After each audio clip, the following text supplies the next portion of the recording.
రాష్ట్రంలో యువగలం పాదయాత్ర ద్వారా చిత్తూరు జిల్లాలో స్టార్ట్ చేసి 2023లో రాష్ట్ర వ్యాప్తంగా తిరిగి చంద్రగిరి నియోజకవర్గంలో 4 రాత్రులు 5 రోజులు తిరిగి ఒక ప్రపంచం సృష్టించిన వ్యక్తి మా నారా లోకేష్ గారు.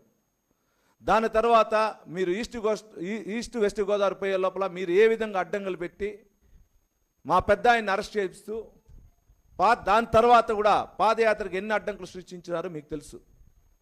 అటువంటి వ్యక్తి దేనికి భయపడకుండా కార్యకర్తలుగా ఉన్న వ్యక్తిని ఈరోజు రాష్ట్ర వర్కింగ్ పార్టీ ప్రెసిడెంట్కి చేశారంటే దానికి కారణం మా అందరికీ. నీలాగా లోపాయకారంగా కిందకు పోయి విజయసాయిరెడ్డి గారి కాళ్ళు పట్టుకొని చేయలే. వెన్నుపోటు రాజకీయం అన్నావు. ఎవరిది వెన్నుపోటు రాజకీయం? ఆనాటి పరిస్థితిలో ఆనాటి ఉమ్మడి తెలుగు రాష్ట్రంలో మీ పార్టీలో ఉన్నటువంటి ఈరోజు లక్ష్మీపార్వతి వల్ల పార్టీ నాశనం అవుతా ఉందనే ఉద్దేశంతో ఉమ్మడి ఆంధ్రప్రదేశ్లో ఉన్న నాయకులు కార్యకర్తలు అందరూ కలిసి సమిష్ట నిర్ణయం ప్రకారం చంద్రబాబు నాయుడు గారిని సీఎం చేయడం జరిగింది. ఆ రోజు 1, 2 సార్లు 3 సార్లు ఆ రోజు పెద్ద ఆయన స్వర్గీయ నందమూరి తారక రామారావు గారి దగ్గరికి వెళ్ళి లక్ష్మీపార్వతి వల్ల ఈ విధంగా జరుగుతూ ఉంది, అన్యాయం జరుగుతూ ఉంది అని చెప్పి 3, 4 సార్లు అందరూ నాయకులు చెప్తే కూడా లక్ష్మీపార్వతి గారు మార్చుకోనప్పుడు ఆ రోజు ప్రతిపక్షం ఉన్న కాంగ్రెస్ పార్టీతో లోపాయకారంగా లక్ష్మీపార్వతి వర్గం చేసుకుంటే పార్టీ ఎక్కడ దెబ్బతింటుందన్న ఉద్దేశంతో ఆ రోజు ఉన్న నాయకులు మా పెద్ద సిబిఎన్ గారిని నాయకత్వంలో పనిచేయడం జరిగింది. ఇది వెన్నుపోవటం కాదు, ఆంధ్ర రాష్ట్ర ప్రజల యొక్క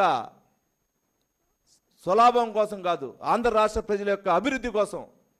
ఇక్కడెక్కడ నారా చంద్రబాబు నాయుడు గారి ఫ్యామిలీ స్వలాభం కోసం కాదు.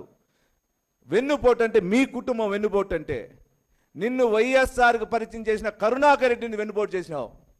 నీకు 2001లో జెడ్పీటీ టికెట్ ఇచ్చినటువంటి అరుణక్కని వెన్నుపోటు చేశావు. 2014లో నువ్వు గెలిచిన తర్వాత మన చిత్తూరు జిల్లాకు పెద్ద ఆయనని పిలిచే రాజగోపాల్ నాయుడు గారి ఫ్యాక్టరీలో ఉంటే నువ్వు ఏ విధంగా SC ST కేసు పెట్టి బెదిరించి ఏ విధంగా చేసినావో నీది అది వెన్నుపోటు. నిన్ను 2019 ఎలక్షన్లో ఆర్థికంగా నీకు సపోర్ట్ చేసినటువంటి వేమిరెడ్డి ఫ్యామిలీని వెన్నుపోటు పడిచింది నువ్వు. వెన్నుపోటు అంటే 2019లో విజయసాయిరెడ్డి గారు ఎవరికి ఇవ్వకుండానే నీకు తుడా చైర్మన్ ఇప్పిస్తే ఆ తుడా చైర్మన్ అభివృద్ధి చేస్తానని చెప్పి నువ్వు ఏ విధంగా వెన్నుపోటు పెట్టి వేమిరెడ్డి గారిని విజయసాయిరెడ్డి గారిని బయటికి పంపించిన వ్యక్తి నువ్వు. ఇది వెన్నుపోటు. నీ గురువు అంటున్నావు, ఆ గురువు కరుణాకర్ రెడ్డిని ఏ విధంగా తొక్కాలనుకున్నావు, ఏ విధంగా తుడా చైర్మన్ తీసుకుని ఆయనకి ఏ విధంగా అడ్డంకులు పెట్టావో అది వెన్నుపోటు. 2014 ఎలక్షన్ కానీ 2019 ఎలక్షన్ కానీ 2024 ఎలక్షన్లో కానీ నీకు అండదండలు ఇచ్చిన సాయం చేసి ఉంటే పెద్దిరెడ్డిని తొక్కాలనుకున్నావు, అది వెన్నుపోటు. వెన్నుపోటు అంటే నీ కుటుంబం, చెవిరెడ్డి కుటుంబం. వెన్నుపోటు అంటే చిత్తూరు జిల్లా కాదు రాష్ట్ర వ్యాప్తంగా వైసీపీ పార్టీ వాళ్ళందరూ చెప్తారు వెన్నుపోటు అంటే చెవిరెడ్డి అని. నీ దెబ్బకి భయపడిపోయారు వైసీపీ తాడేపల్లిలో ఉన్నటువంటి ఆఫీసులో ప్రతి ఒక్కరు. నువ్వు జైలుకి వెళ్ళావు. ఎందుకోసం వెళ్ళావు? జగన్ గారి కోసం వెళ్ళావు నువ్వు జైలుకి. నీవు వెళ్ళింది నీ డబ్బు.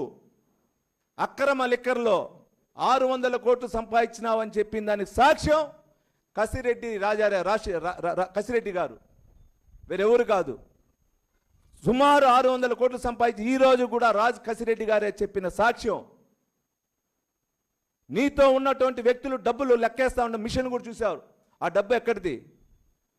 నీకు ఇంకా చెప్తున్నా, మేము కాదు, నువ్వు ఎప్పుడైతే జైలుకి వెళ్ళావో ఆ జైలుకి వెళ్ళిన తర్వాత నువ్వు ఏ విధంగా డబ్బులు తిన్నావు. ఎలక్షన్ ముందు వైసీపీ పార్టీకి సంబంధించినట్టు ఎన్ఆర్ఐలు ఇచ్చినటువంటి సుమారు 40 నుంచి 50 కోట్ల డబ్బు పార్టీ పేరుతో తీసుకుని దాన్ని తిన్నామని అది కూడా చెప్పడం జరిగింది. ఇక్కడే మా పాత్రికేయ మిత్రులకి అందరికి కూడా కొందరు తెలుసు, తెలియకపోవచ్చు. సీఎం ఆఫీసులో మామూలుగా సీఎం ఆఫీసులో భోజనం ఇస్తారు స్టాఫ్కి అందరికీ. అదేవిధంగా అక్కడికి వచ్చే ప్రజలకి ఇస్తారు. 260 రూపాయలు మీల్స్ బిల్లు పెట్టి 100 రూపాయల ఆహారం ఇచ్చిన వ్యక్తి నువ్వు. నువ్వా మా గురించి మాట్లాడేది? నువ్వా అవినీతి గురించి మాట్లాడేది? నువ్వా మా నారా లోకేష్ బాబు గారి గురించి మాట్లాడేది? మామూలు ప్రజలు వైసీపీ పార్టీకి సంబంధించిన అధికారులు తినే భోజనం కూడా కమిషన్ పెట్టుకున్న వ్యక్తి, కక్కుర్తి పడిన వ్యక్తి నువ్వు. నువ్వా మా గురించి మాట్లాడేది? నువ్వా నీ కుటుంబమా మా గురించి మాట్లాడేది?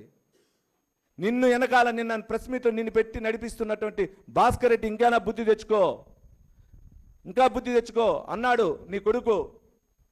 220 రోజులు జైల్లో పెట్టించారని. నువ్వేమి స్వాతంత్ర సమరానికి పోలా. నువ్వు స్వాతంత్ర సమర యోధుడు కాదు. నువ్వు పోయింది అక్రమ అవినీతి. తుడా డబ్బు ఇంకా ఉంది. 120 కోట్లు తిన్నది తుడా డబ్బు ఉంది, ఇంకా జరుగుతూ ఉంది ఏసీపీ. నీ వల్ల ఈరోజు సుమారు 4 నుంచి 5 మంది ఎంపీడీ వాళ్ళు సస్పెండ్ అవుతారు. తుమ్మలగుంట్లో ఆ రోజు పనిచేసిన సెక్రటరీ సస్పెండ్ అవుతాడు, రిమూవ్ అవుతాడు. ఈ రోజుకి తుమ్మలగుంటలో పంచాయతీ పేరుతో తుడా డబ్బు వేసుకుని డబ్బు ఇంకా విత్డ్రా కాలా. తుమ్మలగుంట గ్రౌండ్ నీ ఆధీనంలో పెట్టుకుని ఇంకా విత్డ్రా చేయలా. తుమ్మలగుంట గెస్ట్ హౌస్ ఇంకా విత్డ్రా చేయలా. దీనంతా సహకరించి అధికారులతో పాటు అందరూ వెళ్తారు. ఇంకా తొందరగా వారంలో నీ భరతం చూపిస్తా, వారం రోజులు టైం.